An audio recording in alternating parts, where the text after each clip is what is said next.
Hi mga kulot! Dahil ho graduation ni Kuya Brandon, may regalo ho ko sa kanya dahil ho siya ay with honors. Hulaan niyo ho, siyempre ho, motor!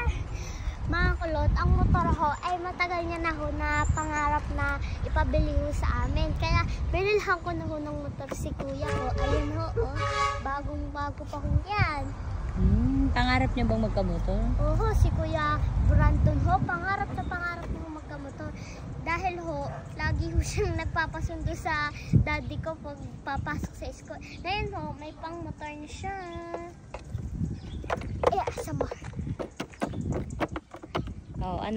Abangan na ang pag-ano mo. Abangan niyo ho ang surprise ko kay Kuya. Bagong-bago pa ho yung motor. Ayun na, naka-activate.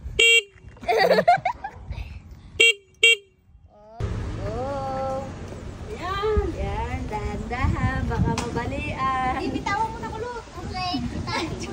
Yan, mabang ka. Nini, hawakan mo, nilulong ka na ka, tita. Nini, hawakan mo. Nasaan ka? Ano ka kaya Kuya? Lapit na nga. Ito eh. Kuya, ang tindi ng prank nyo. 3, 1, 2, 3. Oy, baba, malalim. Yan, katutik pa. Hindi, walang Hindi, putek. walang putik yan. Oh.